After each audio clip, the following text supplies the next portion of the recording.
This is the Jeff Santos Show on the Revolution Radio Network. Rebuilding America.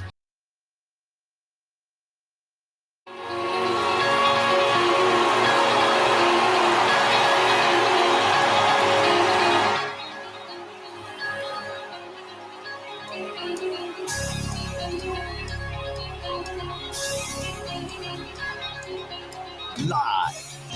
This is the Jeff Santos Show on the Revolution Radio Network. Rebuilding America. Together. Now, here's Jeff.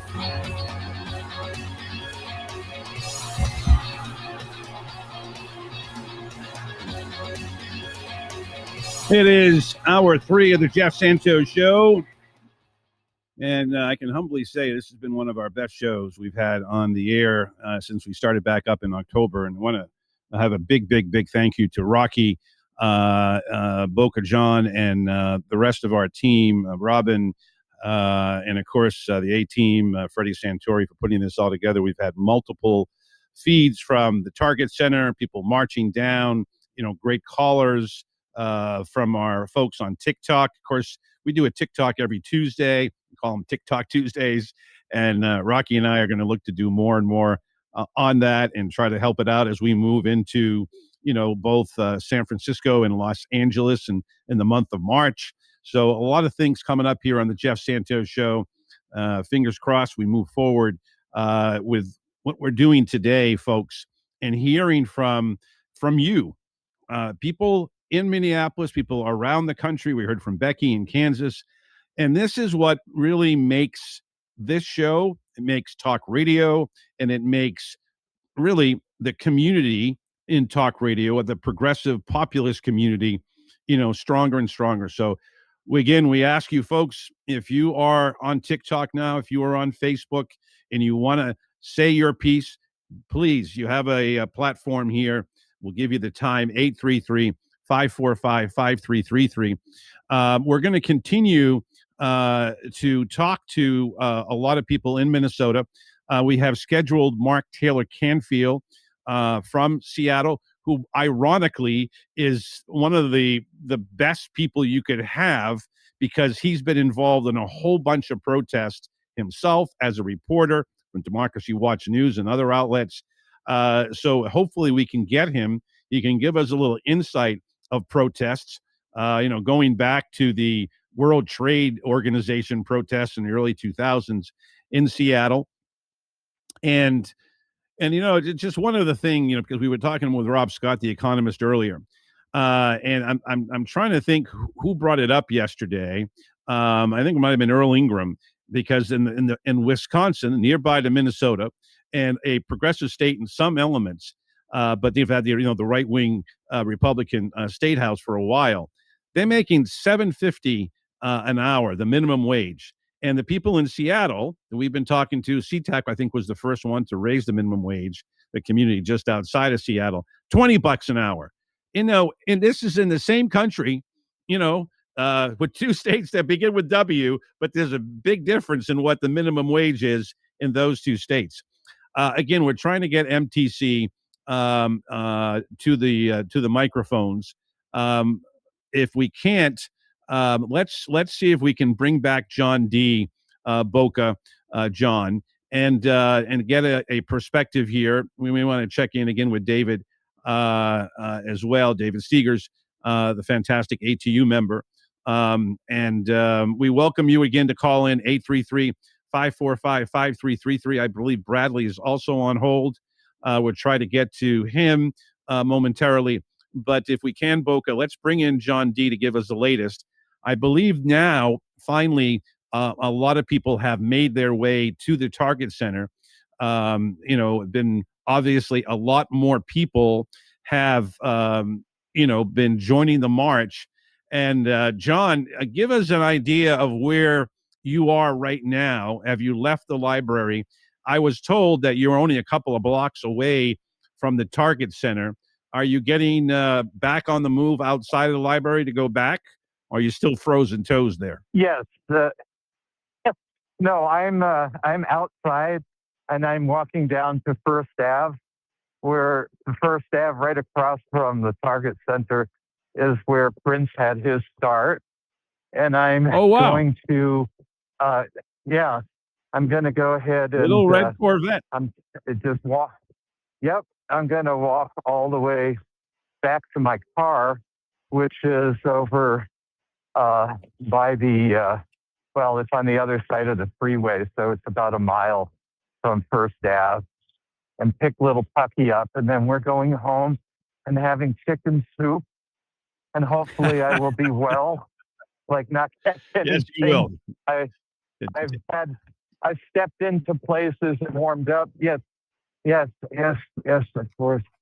They're yelling at me to get out of the road. Take some airborne, man. You can pick it up at your local pharmacy. Yeah, it's good for the immunity system. I'm really proud to be. I'm proud that I moved. I'm grateful that I moved here 32 years ago, and I wish my wife was with me now, but she would be really proud of me. She would be. We're all proud of you, John. You've done you're gonna win an Emmy today. Proud to be. These people are very thoughtful and kind. And yes, there's a lot of immigrants, and we're supporting them. Like being out there walking in 9 below zero weather, and that's the temperature. I'm not including the wind chill. So here we are. No, here you are. I just want to let you know, I mean, and I'm not making a joke of this at all. I mean, you're doing an incredible job, as a journalist, giving us that information with that woman. I hope you had a chance to get her information. Maybe you guys can become pen pals there, the Somalian woman that you were marching with. That's what's really heartbreaking is that no problem, they're John. looking No problem. forward for their children to have a good life. They've worked hard. They move up the ladder quickly and contribute immensely to what is going on here. So, what more can we say? So I really thank you for doing the job of a reporter. As I say, I mean, you're doing Emmy Award reporting here, talking to people and giving us an insight.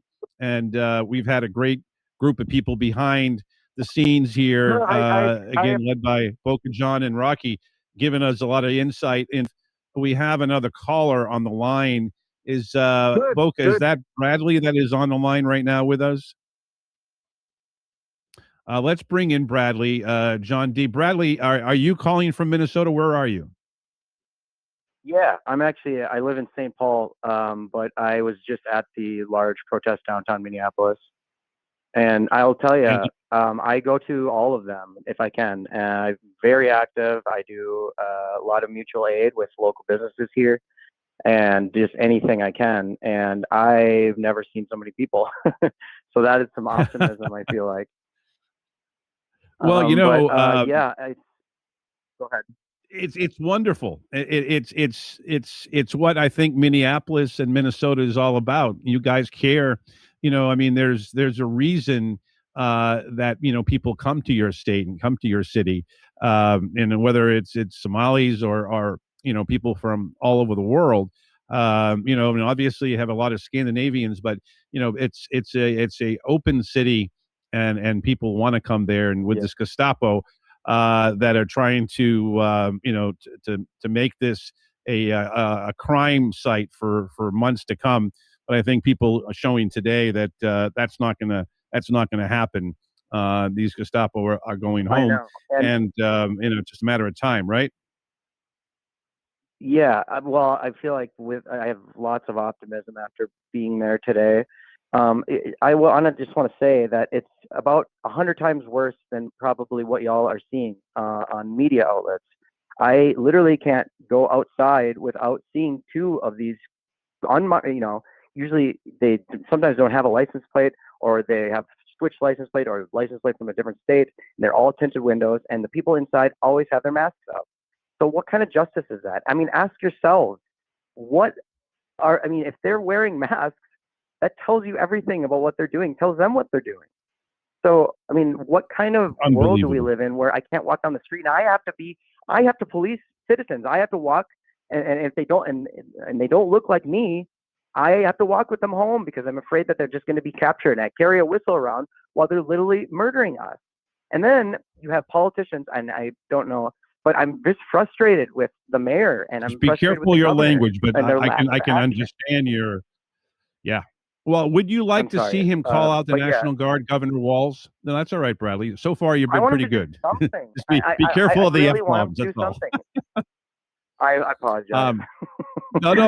That's all Yeah, right. I'm just very But I mean, tired, and are you I'm just hopeful that Governor Walz will call out at some point here very soon the National Guard? Do you think that's a good idea or not? when he did that speech, it was just disheartening because he just told us to witness after witnessing one of our citizens, one of our neighbors, get murdered, and then he tells us to hold up a sign. Like, that isn't action. You can say a lot of things, but you have to do things, okay, in order to be a politician. So when Jacob Frey said "get the F out," Yeah, that's a good I point. was just like, well, Yeah. like what are you doing? You're not doing anything. I have to live this every single day. And then I approach police officers and I have conversations with them and I want to ask their opinion because it's like, if you're indifferent, that tells me everything about what you support. And I know that the police union supports this. So for me to hold faith and trust in these people that are supposed to protect my citizens while I'm watching them get murdered, while I'm watching them get kidnapped, it's disgusting. And then I have to like rely on myself and my neighbors in order to do these things that the police are supposed to do.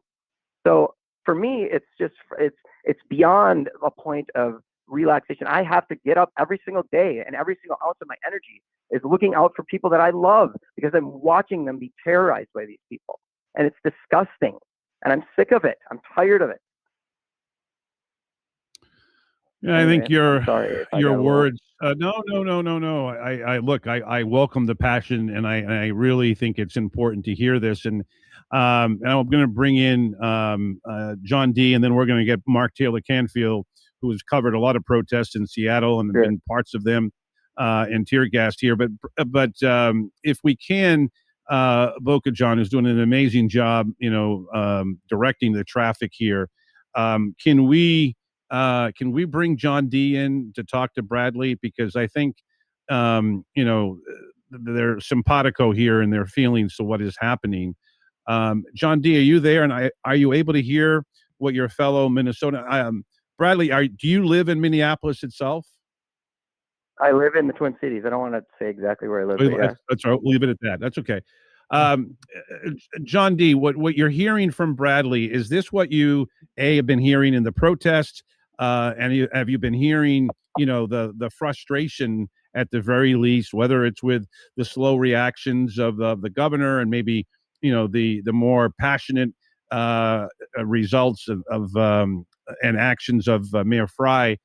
What has been your thoughts as you listen to Bradley? Well, I'm listening to the people that got out here on, -9 and, risked their health and safety and et cetera to come out and protest and support their neighbors. And I'm really proud to be a Minnesotan. I mean, I know it sounds kind of corny, maybe. It's a lovely place. It is absolutely gorgeous.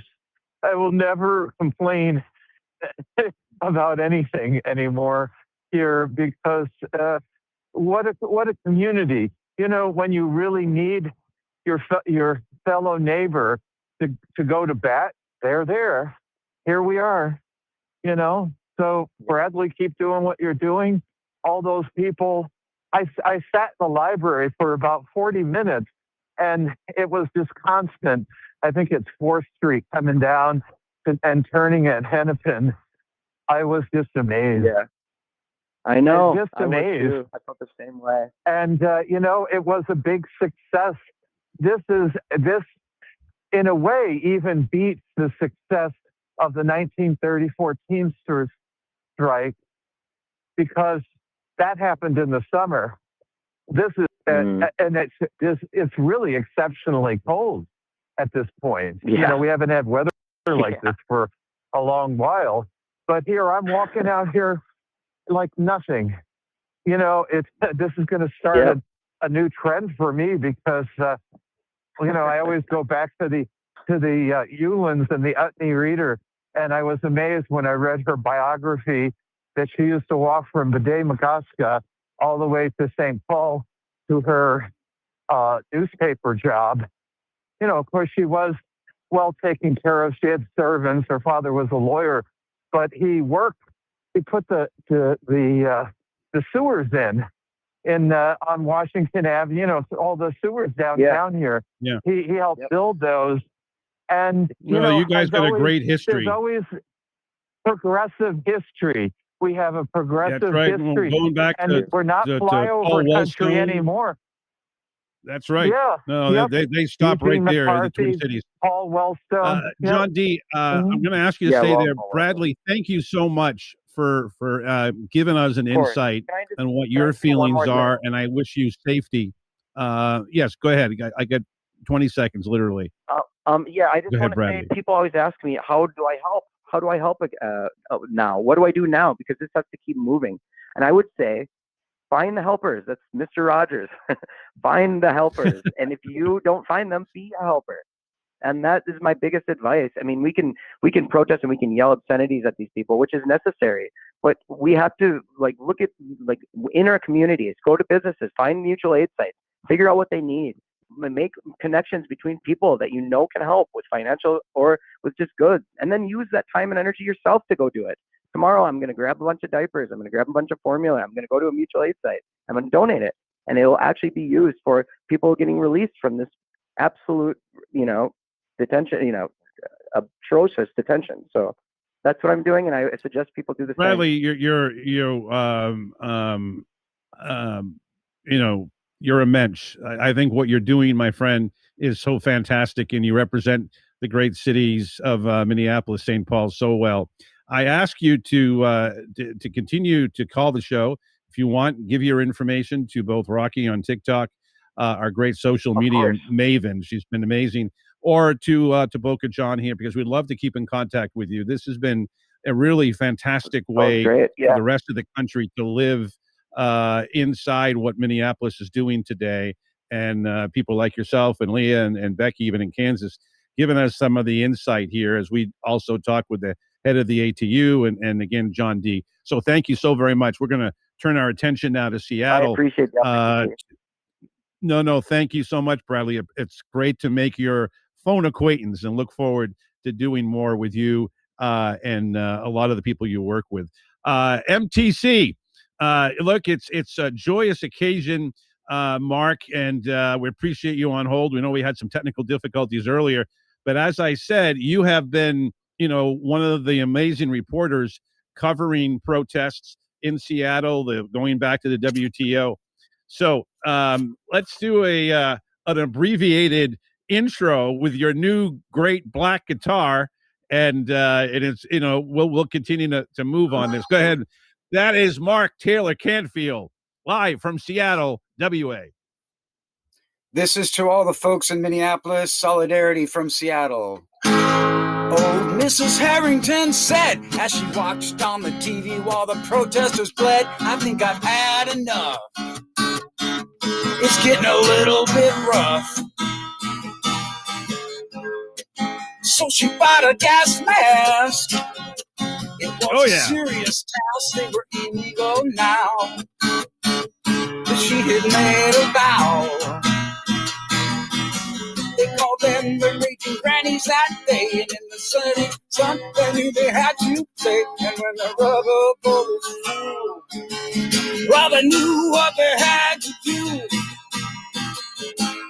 And that's when they said, well,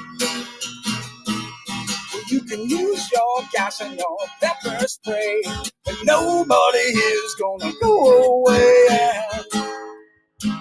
And that's when they said, well, you can call this a no protest zone, but these are our streets and this is our home. If you are ICE, then get out of the way. I said now, if you are ICE, get out of the way. For the democracy and human rights. Yeah. MTC coming through with it, man. That's a brand new song, too. I love it. Right here on the Jeff Santos Show. Mark Taylor-Canfield, my friend, this has been an amazing day, one of our best shows we've done, because we're hearing from the people. Yeah. And again, shout out to our great social media maven, Rocky, who's a little under the weather on top of all of this, doing a great job bringing us some new listeners, most of them through TikTok and other social media platforms. And it's so great to hear from people in Minnesota. This is an historic day. We talked to former Representative Alan Grayson earlier, and he says, and I think this is a way to look at it, because the people that we're talking to, and one of our regular listeners, you've talked to him, John D, is down there in the streets of Minneapolis, just outside of the Target Center where the big rally is going on. And there's a positiveness. What Grayson was saying, it's a holiday. It shouldn't be called a strike. It's a holiday because people are in a fantastic positive spirit that they can change the results of their city. There's a horrible incident that all has propelled this. And of course, a lot of things that haven't been reported either throughout the city of Minneapolis, throughout the state of Minnesota. But MTC, you have been through a lot of this before. What happened at WTO, what happened in other strikes, and in this case, protests. But this is today a strike, and I'm hoping that that whether it's in Portland, Maine, or in Portland, Oregon, or wherever the ICE folks continue to activate this Gestapo crowd, that basically people continue to look at what is happening in Minneapolis today. I mean, there's over 100,000 people that are participating in the rally inside the Target Center, the basketball arena where the Timberwolves play, 25,000 there, hundreds of thousands of people in the streets. Give me your thoughts as you hear this. And I only got a couple of minutes, but we're going to hold you over to the next hour because of what has happened today. We've just been backed up with a lot of different issues. Give me your thoughts. I got about a minute here, and we'll bring you over into the next segment. Well, first of all, brilliant job today, Jeff. Stellar work. This is what live radio should be. This is what it sets trends in history, and you're documenting history here today. So I really appreciate it. It was great hearing from former Congressman Grayson and from the folks in Minnesota. My heart goes out to you all. All I can say before the break is that we had our general strike here in Seattle in 1919, and it went on for 5 days. That was because after World War I, after the workers had given up so many, wage increases and benefits to help the war effort, they got nothing back after the war, and the government wouldn't support, their contract negotiations. So this is what Pramila Jayapal actually has been talking about during her resistance labs. Our member of Congress here doesn't just, accept money from lobbyists. She actually puts on resistance labs, teaching people how to take to the streets and how to practice. You got to do more of that. Mark, stay right there. Mark Taylor-Canfield will continue with us. This is the Jeff Santos Show. We're live in Minneapolis and live around the country, around the world.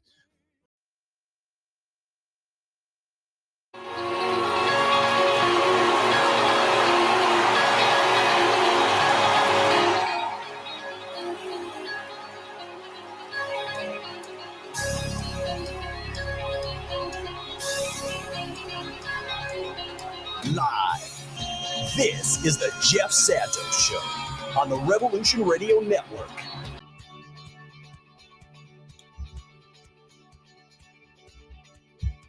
All right.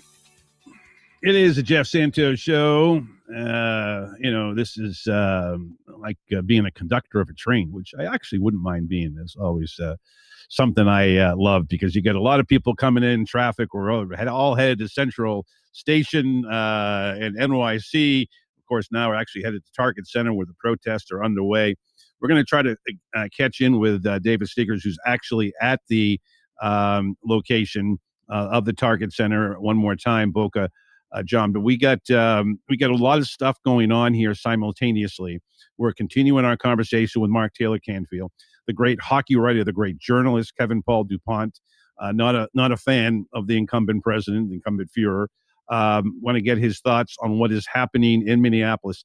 Of course, for those of you who are not familiar with Minnesota sports. Hockey is it's the state of hockey, they call it in Minnesota. Massive high school hockey and so forth, and a lot of the Olympics, which are coming up in a couple of weeks.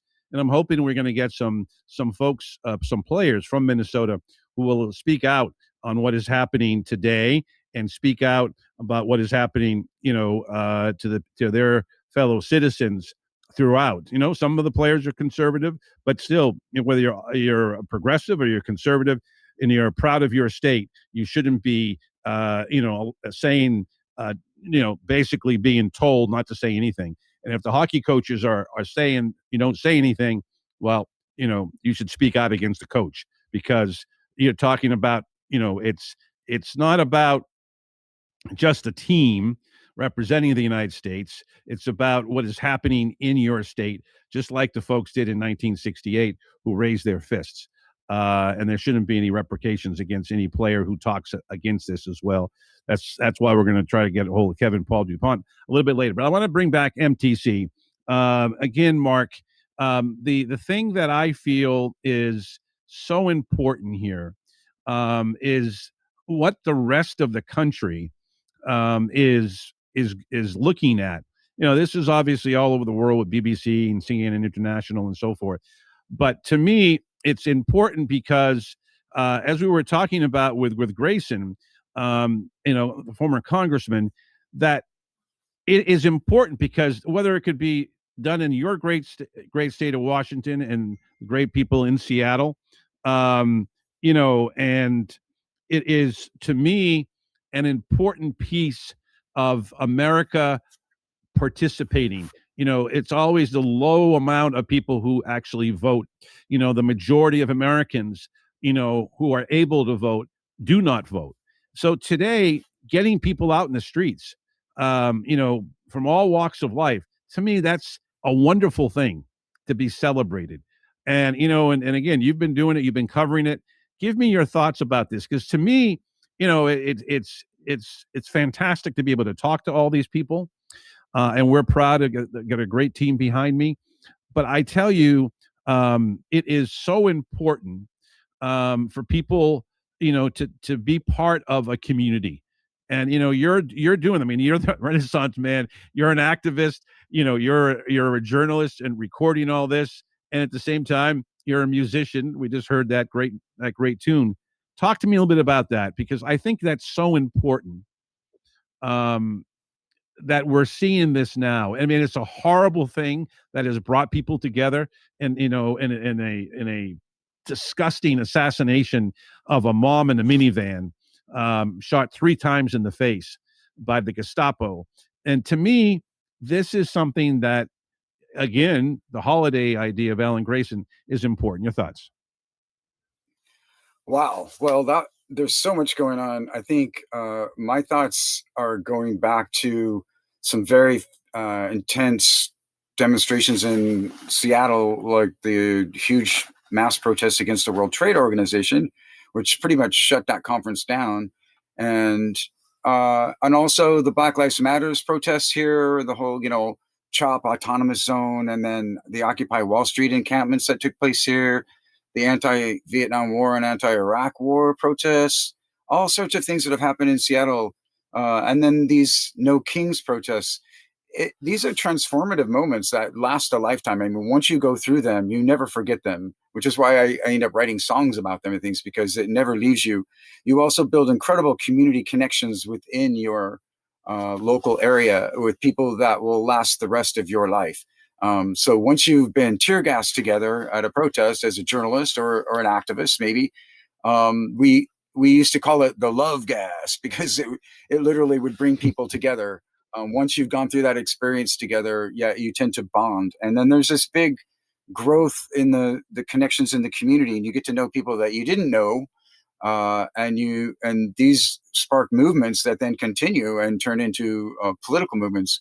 And I would also say to the caller from Minneapolis, about what to do, yes, people can make speeches and people can say all the right words, but in reality, people in America have to get back to this fundamental truth that we try to really focus on at Democracy Watch News. And that is that the right of the people to protest the policies of their own government is a basic tenet of democracy and cannot be compromised. Okay, this is something that once that happens, your democracy is over and you've lost it.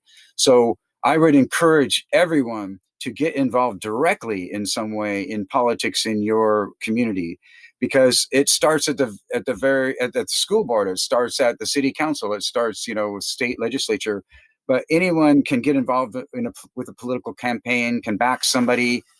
We had that example here in Seattle where Katie Wilson, the Democratic Socialist, was elected this year as our mayor, and she went against some really big money and some very powerful multinational corporations, but she won with small donations from a lot of people who are very committed to a movement and a mission. So that can happen. That can happen in Minneapolis. It can happen nationally. What would be best would be to see this happening in communities around the country, and then those communities actually linking as well into national networks. That's something that I tried to help proffer back in the day, after several of our major just peace and justice movements in Seattle. And unfortunately, it's very difficult to do. It's very difficult to bridge that gap from Seattle to Boston organizers. Everybody's really focused on their own community. But if a national movement can come out of this, where people can organize all around the country for voting rights, for immigration rights, to get rid of Citizens United and get rid of this corruption in our electoral system where people just buy elections and we have billionaires, this oligarchic class running things. I mean, that's not democracy. That's authoritarian at the very least.